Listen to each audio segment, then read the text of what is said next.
जय श्री कृष्णा, राधे राधे। आज की इस वीडियो में आप सुनेंगे शनिवार व्रत की कथा। तो भगवान शनिदेव का ध्यान करते हुए इस पावन कथा की शुरुआत करते हैं। एक समय स्वर्गलोक में सबसे बड़ा कौन है के प्रश्न पर 9 ग्रहों में वाद विवाद हो गया। विवाद इतना बढ़ा कि परस्पर भयंकर युद्ध की स्थिति बन गई। निर्णय के लिए सभी देवता देवराज इंद्र के पास पहुंचे और बोले कि हे देवराज, आपको निर्णय करना होगा कि हम में से सबसे बड़ा कौन है। देवताओं का प्रश्न सुनकर देवराज इंद्र उलझन में पड़ गए। इंद्र बोले कि मैं इस प्रश्न का उत्तर देने में असमर्थ हूँ। हम सभी पृथ्वी लोक में उज्जैनी नगरी में राजा विक्रमादित्य के पास चलते हैं, वह न्याय करेंगे। देवराज इंद्र सहित सभी ग्रह देवता उज्जैनी नगरी पहुँचे और महल में पहुंचकर सब देवताओं ने उनसे अपना प्रश्न पूछा तो राजा विक्रमादित्य कुछ देर के लिए परेशान हो उठे, क्योंकि सभी देवता अपनी अपनी शक्तियों के कारण महान थे। किसी को भी छोटा या बड़ा कह देना उनके क्रोध के प्रकोप से भयंकर हानि पहुंच सकती थी। अचानक राजा विक्रमादित्य को एक उपाय सूझा और उन्होंने विभिन्न वस्तुओं, धातुओं, स्वर्ण, रजत, चांदी, कांसा, ताम्र, तांबा, सीसा, रांगा, जस्ता, अभ्रक व लोहे के 9 आसन बनवाए। धातुओं के गुणों के अनुसार सभी आसनों को एक दूसरे के पीछे रखवा दिया। उन्होंने देवताओं को अपने अपने सिंहासन पर बैठने को कहा। देवताओं के बैठने के बाद राजा विक्रमादित्य ने कहा कि आपका निर्णय तो स्वयं हो गया है। जो सबसे पहले सिंहासन पर विराजमान है वही सबसे बड़ा है। राजा विक्रमादित्य के निर्णय को सुनकर शनि देवता ने सबसे पीछे आसन पर बैठने के कारण अपने आप को छोटा जानकर क्रोधित होकर कहा कि राजा विक्रमादित्य, तूने मुझे सबसे पीछे बैठाकर मेरा अपमान किया है। तुम मेरी शक्तियों से परिचित नहीं हो, मैं तुम्हारा सर्वनाश कर दूंगा। शनि ने कहा कि सूर्य एक राशि पर 1 महीने, चंद्रमा 2.25 दिन, मंगल 1.5 महीने, बुध और शुक्र 1 महीने, मंगल बृहस्पति 13 महीने रहते हैं और मैं किसी राशि पर 7.5 वर्ष 7.5 तक रहता हूँ। बड़े बड़े देवताओं को मैंने अपने प्रकोप से पीड़ित किया है। राम को 7.5 के कारण ही वन में जाकर रहना पड़ा और रावण को 7.5 के कारण ही युद्ध में मृत्यु का शिकार बनना पड़ा। राजा, अब तू भी मेरे प्रकोप से नहीं बच सकेगा। इसके बाद अन्य ग्रहों के देवता तो प्रसन्नता के साथ चले गए, परंतु शनिदेव बड़े क्रोध के साथ वहां से विदा हुए। राजा विक्रमादित्य पहले की तरह ही न्याय करते रहे और उनके राज्य में सभी स्त्री पुरुष बहुत आनंद से जीवन यापन कर रहे थे। कुछ दिन के बाद ऐसे ही दिन बीत रहे थे। शनि देवता ने अपना अपमान भूल नहीं सके और वह विक्रमादित्य से बदला लेने के लिए एक दिन शनिदेव ने घोड़े के व्यापारी का रूप धारण करके और बहुत सारे घोड़े के साथ उज्जैनी नगरी पहुँचे। राजा विक्रमादित्य ने राज्य में किसी घोड़े के व्यापारी के आने का समाचार सुना तो अपने अश्वपाल को कुछ घोड़े खरीदने के लिए भेजा। घोड़े बहुत कीमती थे। अश्वपाल ने जब वापस लौटकर इस संबंध में बताया तो राजा विक्रमादित्य ने स्वयं आकर एक सुंदर व शक्तिशाली घोड़े को पसंद किया।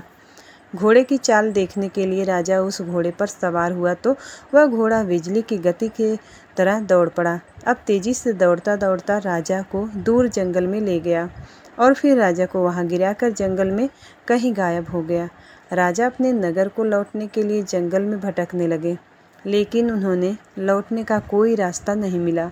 राजा को भूख प्यास लगी थी। बहुत घूमने पर उसे एक चरवाहा मिला। अब राजा ने उनसे पानी मांगा तो पानी पीकर राजा ने उस चरवाहे को अपनी अंगूठी दे दी। फिर उससे रास्ता पूछकर वह जंगल से निकलकर पास के नगर में पहुंचा। राजा ने एक सेठ की दुकान पर बैठकर कुछ देर आराम किया। उस सेठ ने राजा से बातचीत की तो राजा ने उससे बताया कि मैं उज्जैनी नगरी से आया हूँ। राजा के कुछ देर दुकान पर बैठने से सेठ जी की बहुत बिक्री हुई। सेठ जी ने राजा को बहुत भाग्यवान समझा और खुश होकर उसे अपने घर भोजन के लिए ले गए। सेठ के घर में सोने का एक हार खूंटी पर लटका हुआ था। राजा को उस कमरे में छोड़कर सेठ कुछ देर के लिए बाहर गया। तभी एक आश्चर्यजनक घटना घटी। राजा को देखते ही देखते सोने के उस हार को खूंटी निगल गई। अब सेठ ने कमरे में लौटकर हार को गायब देखा तो चोरी का संदेह राजा पर ही किया, क्योंकि उस कमरे में राजा के अलावा और कोई नहीं था। सेठ ने अपने नौकरों से कहा कि इस परदेसी को रस्सियों से बांधकर नगर के राजा के पास ले चलो। राजा ने विक्रमादित्य से हार के बारे में पूछा तो उसने बताया कि उसको देखते ही देखते खूंटी ने हार को निगल लिया है। इस पर राजा ने क्रोधित होकर चोरी करने के अपराध में विक्रमादित्य के हाथ पांव कटवाने का आदेश दिया। अब राजा विक्रमादित्य के हाथ पांव काटकर उसे नगर की सड़क पर छोड़ दिया गया। कुछ दिन के बाद एक तेली उसे उठाकर अपने घर ले गया और उसे अपने कोल्हू पर बैठा दिया। राजा आवाज़ देकर बैलों को हाँकता रहा और इस तरह तेली का बैल चलता रहा और राजा को भोजन मिलता रहा। शनि के प्रकोप की 7.5 पूरी होने पर वर्षा ऋतु प्रारंभ हुई। राजा विक्रमादित्य एक रात मेघ मल्हार गा रहे थे। तभी उसी नगर के राजा की लड़की राजकुमारी मोहिनी रथ पर सवार होकर तेली के घर के पास से गुजर रही थी। अब उसे मेघ मल्हार सुना तो उन्होंने बहुत अच्छा लगा उसे और दासी को भेजकर गाने वाले को बुला लाने को कहा। दासी ने लौटकर राजकुमारी को अपंग राजा के बारे में सब कुछ बता दिया। राजकुमारी उसके मेघ मल्हार से बहुत मोहित हुई, अतः उसने सब कुछ जानकर भी अपंग राजा से विवाह करने का निश्चय कर लिया। राजकुमारी ने अपने माता पिता से यह बात कही कि वे हैरान रह गए। रानी ने मोहिनी को समझाया कि बेटी, तेरे भाग्य में तो किसी राजा की रानी होना लिखा है, फिर तो उस अपंग से विवाह करके अपने पांव पर कुल्हाड़ी क्यों मार रही है। राजकुमारी ने अपनी जिद नहीं छोड़ी। अपनी जिद पूरी कराने के लिए उन्होंने भोजन करना छोड़ दिया और अपने प्राण त्याग देने का निश्चय कर लिया। आखिर में राजा रानी विवश होकर अपंग विक्रमादित्य से राजकुमारी का विवाह करना पड़ा। विवाह के बाद राजा विक्रमादित्य और राजकुमारी तेली के घर में रहने लगे। उसी रात स्वप्न में शनिदेव ने राजा से कहा कि राजा, तुमने मेरा प्रकोप देख लिया। मैंने तुम्हें अपने अपमान का दंड दिया है। राजा ने शनिदेव से क्षमा करने को कहा और प्रार्थना की, हे शनिदेव, आपने जितना दुख मुझे दिया है अन्य किसी को नहीं देना।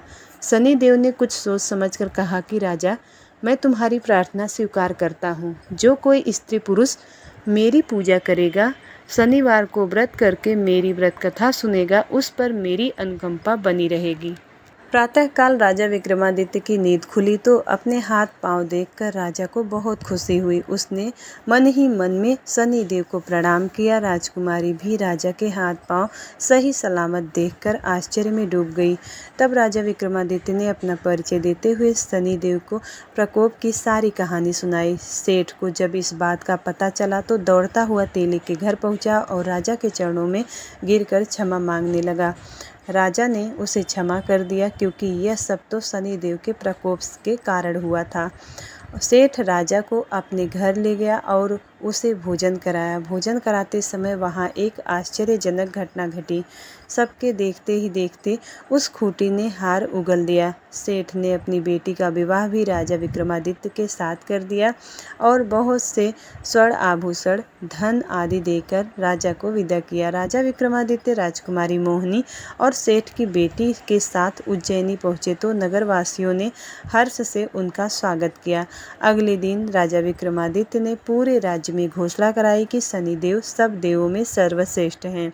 प्रत्येक स्त्री पुरुष शनिवार को उनका व्रत करे और व्रत कथा अवश्य सुने। राजा विक्रमादित्य की घोषणा से शनिदेव बहुत प्रसन्न हुए और शनिवार का व्रत करने और व्रत कथा सुनने के कारण सभी लोगों की मनोकामनाएं शनिदेव की अनुकंपा से पूरी होने लगी। सभी लोग आनंद पूर्वक रहने लगे। तो प्रेम से बोलिए शनिदेव महाराज की जय, शनिदेव भगवान जी की जय।